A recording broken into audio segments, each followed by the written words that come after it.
Richesse commune d'une humanité sans cesse croissante, l'eau joue un rôle central et primordial dans tous les aspects de la vie.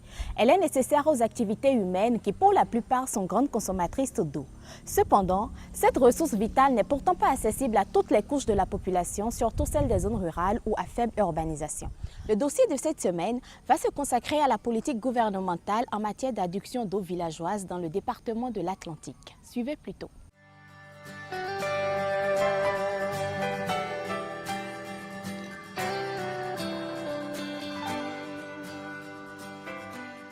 Ici, à Fanto à Gomé, petit village de l'arrondissement d'Akassato dans la commune de Calavi, les populations semblent avoir relégué au passé les problèmes liés à l'approvisionnement en eau potable grâce à la politique gouvernementale en matière d'adduction d'eau villageoise. Les femmes, on les voyait matin, midi, soir, bassines sur la tête, bidons sur la tête, les enfants au dos, aller chercher de l'eau sur des kilomètres. Or, la femme n'est pas faite aujourd'hui pour rester seulement au foyer. Elle doit faire des activités génératrices de revenus. Si elle doit s'occuper seulement de l'eau pendant toute la journée, qu'est-ce qu'elle fera pour son mari? Rien du tout. Alors ce problème se posait où c'est seulement l'eau de pluie, quelquefois même l'eau de ruissellement que les gens consommaient. Mais Dieu est aidant, la nature est aidant.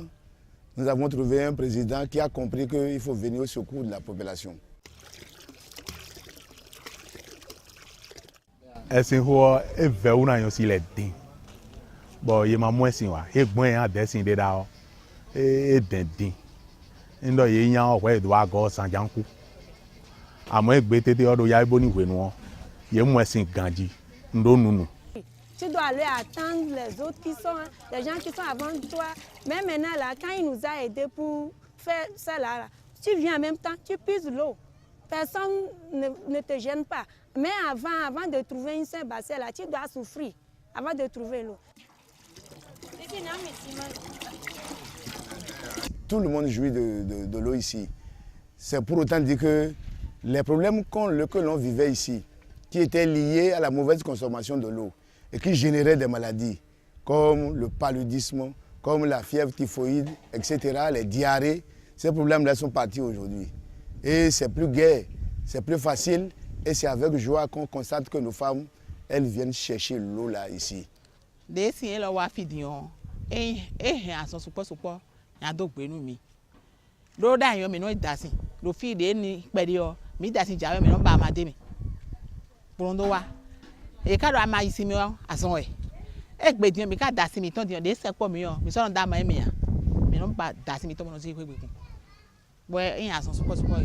On ne souffre plus pour l'eau. Maintenant, si tu viens tout de suite là, tu vas trouver l'eau pour puiser. C'est le château qu'on veut. Il n'a qu'à nous aider. Si on vient maintenant, on met bassin sur la tête, on ouvre en même temps pour trouver l'eau. On ne va plus pomper. Si on pompe le pied là, on fatigue. Mido di dodori pompi ke tete yo na yen ten kon le kan château. Bon yon si le no yo lo donon. Parce que faut que dosi yon e ve ou nai. Pere ka gwe ponte Uganda don.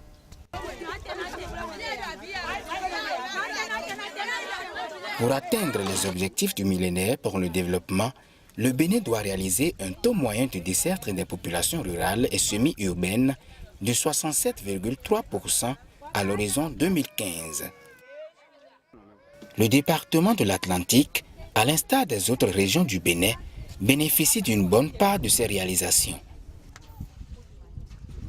Ce que nous appelons AEV, adduction d'eau villageoise, n'est rien d'autre que mini SONEP au niveau des villages. C'est-à-dire, on construit un château d'eau, on fait des canalisations pour drainer l'eau vers les utilisateurs pour que chacun, chez lui, puisse aussi avoir l'accès à l'eau comme si c'était dans les villes. Donc la SONEP a pour mission de desservir tous les chefs-lieux de communes. Et l'hydraulique villageoise, c'est là où la SONEP n'intervient pas. C'est là où l'hydraulique villageoise intervient.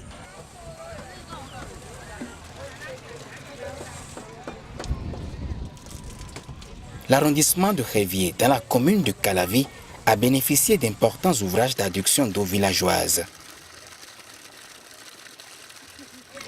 de ozan we bo e lo wa nu mi yo e da wa jije nu mi le da wa jije nu mi gben we nu we wa je nu kan e wa trolo yo ye se nu ototo me yen fe do ro mi to mi no zan do podo te o e do hun e mi fe do bo de wa je e wa hun wo lo mi ni yi lo e hun we do mi ni yi bo mi yi do nu me bo nu we yo e vivi boy enu we e fo bonu boy e vivi e do fle de bonu me a eyan bo mi le una lo to to me si on mi le una on eni on de no le bo tu no soken yo no soken a e no blown we lo amo te to mi le no soken a do le ku de suna mo do mi lo kanji de o mi lo sin sa lo no da so mi meyan le lo amo en fe si on no da so mi meyan le we do mo mi no mi da yo e do so do te boy na zin abi nu lo le che wo mi han mi na za amo de te ton wa yo e o mi si to nu mi no le wu mi ton fa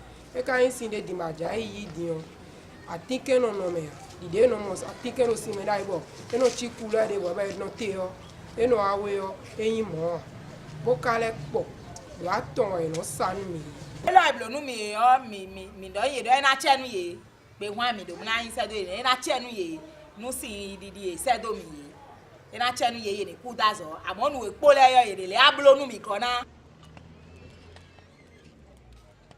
Plusieurs écoles et centres de santé de l'arrondissement de Crévier ont donc été prises en compte dans les opérations de desserte avec l'installation de nombreux points d'eau. Avant l'installation de ce nouveau point d'eau, nous avons l'habitude d'utiliser l'eau de puits, ce qui nous rend vraiment la tâche difficile. Quand les femmes accouchent, il faudrait qu'elles fassent la toilette à leur bébé. Donc elles n'ont que la possibilité de recourir à l'eau de puits. Nous-mêmes, agents de santé, en service, en voulant se laver les mains, tout ce que nous pouvons faire avec de l'eau, on ne peut que se recourir avec l'eau de puits. On a des difficultés à tirer la manivelle, tout ça là. Le puits qui est tellement profond qu'on tire et ce n'est pas encore potable. Il y a des gemmes dans l'eau. Quand nous utilisons pour faire la toilette, il y a des infections qui surviennent. Même chez les femmes enceintes, même chez les femmes accouchées, il y avait trop de risques. Mais depuis qu'on nous a installé ce nouveau point d'eau, ça nous a vraiment facilité la tâche. La gestion des réseaux d'adduction d'eau potable est placée sous l'autorité des collectivités locales en partenariat avec des organisations non gouvernementales suivant une approche participative intégrant les bénéficiaires. L'ONG a signé un partenariat avec nous de telle manière qu'à la fin de chaque mois, ils viennent et nous ont livré l'eau à raison de 3,50 francs le mètre cube. Donc à la fin de chaque mois, ils viennent comptabiliser à partir du manomètre qui est là. Et nous faisons le point. Nous payons aux responsables de l'ONG à la fin de chaque mois. S'ils pouvaient aussi nous aider à faire l'adduction pour pouvoir l'envoyer dans les services respectifs, ce serait bien. Parce que l'eau là qui est là, pour l'avoir, il faut que nous ayons prendre une bassine pour pouvoir collecter et aller faire ça dans nos bassines dedans. Donc si on peut nous aider à faire l'adduction pour pouvoir tirer de là dans nos logements, dans nos services, ça va nous vraiment faciliter la tâche. À Glodjigbe, toujours dans la commune de Calavi, les populations peuvent pousser un ouf de soulagement suite à l'installation d'un ouvrage d'adduction d'eau d'une capacité de 180 mètres cubes.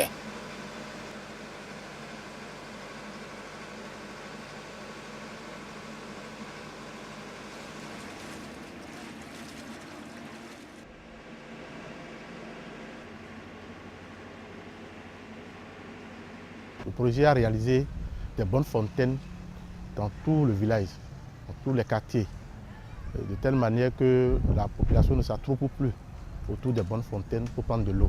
Et non seulement ça, il y a des branchements aussi, des branchements privés aussi, qui est très important. Et donc la population aujourd'hui à Glodjigbe, ils sont quand même soulagés. L'atteinte des objectifs du millénaire pour le développement en matière d'approvisionnement en eau potable est donc une préoccupation majeure pour l'État béninois.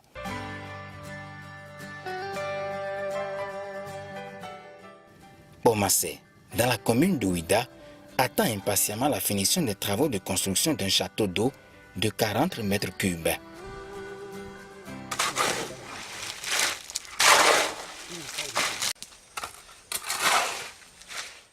La politique actuelle du chef de l'État, après les chefs-lieux de communes, c'est le tour des chefs-lieux des arrondissements et les satisfaire dans le domaine de l'eau, les satisfaire dans le domaine de l'électricité. C'est pour cela qu'actuellement, vous allez voir, il y a pas mal de travaux qui s'exécutent dans le domaine de l'eau au niveau de tous les chefs-lieux d'arrondissement pour pouvoir atteindre le même niveau que les chefs-lieux de communes. L'accès à l'eau potable des populations rurales, qui avoisine 70%, mérite d'être renforcé afin de corriger les disparités et les inégalités entre les régions pour une amélioration conséquente des conditions de vie des bénéficiaires et une évolution satisfaisante des indicateurs en matière de santé.